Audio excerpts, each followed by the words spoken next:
this video, I'm going to show you how you can win with YouTube advertising. My name's Eric Siu. I am the co-host of the Marketing School podcast and the host of the Growth Everywhere podcast. So I'm going to pull in someone from the team and you're going to learn how to make this work for you.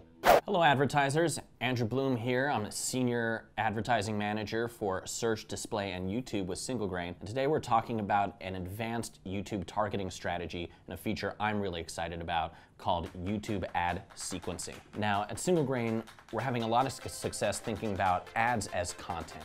Ads that are as able as your organic video content to tell a story, to be immersive, to be as contextual about the topic and the interest as the user might demand from organic content, and ultimately as good at converting as organic content might be. So what are the advantages of traditional organic video content? You have narrative, you have story, you have hypertext, but ultimately you have sequence. And this is something that we're finally able to do with YouTube ad sequencing. Today I want to give you two examples of two companies that I think are using this feature in a really remarkable way.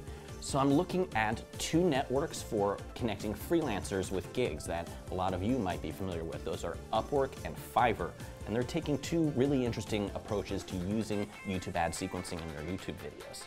If you look at Upwork, they have this Hey World campaign running, in which the subject is going to be really eye-catching and universal to many people. It'll be a celebrity or a common cause.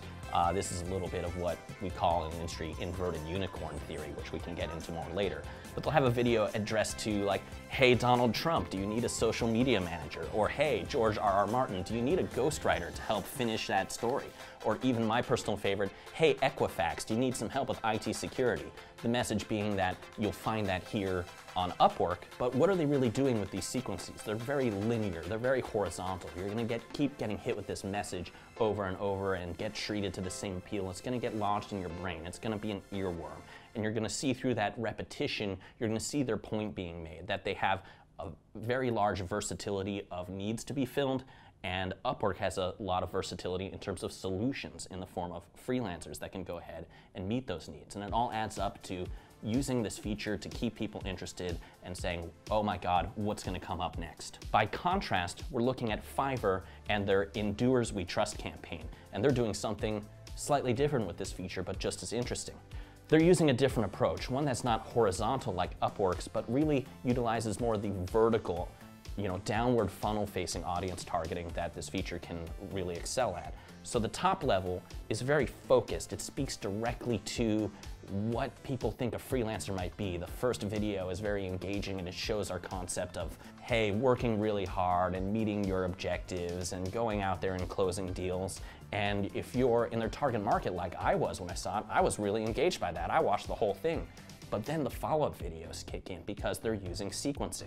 So then the next video I see completely subverts that trope that they saw. They had a kid holding up a good drawing in the first video. This is now with the added hard sell feature applied to it. And the mom like snatches the kid's drawing out of her hands. And this time it's all about hard sell and the very self-started up, very aggressive, make it or break it type entrepreneur that these videos speak to, and it's completely line by line subverting the tropes you saw in the first video. Now, which either of these sequences you engaged with more, you're gonna get more and more of these little 15-second blips and bumpers from Fiverr, all about how to deal with the sharks, how to deal with those trust fund kids. There's one I really like with a woman chainsawing a whiteboard in half. The idea is that you're engaged, but with more directionality, and they're looking at your interest and they're sequencing videos based on the track that you want, based on the profile of a freelancer you might be. And it just adds up to make that same point that Fiverr made, which is that there's versatile needs to be met and versatile solutions to go ahead and fill those needs. Now, who does it better? For me, I'm a big fan of deeper engagement, moving people down the funnel. I'm gonna give the edge to Fiverr, but they're both very, very remarkable examples about how to use this feature to the fullest and about how ad sequencing can make your content more immersive, more of a storytelling experience, and almost as captivating as organic content, if not even better. All right, thanks for watching that. Hopefully that's gonna help you level up. And if you enjoyed videos like this, go ahead and leave a comment and tell us what you're gonna do afterwards to actually take action. And don't forget to hit subscribe, and we'll see you tomorrow.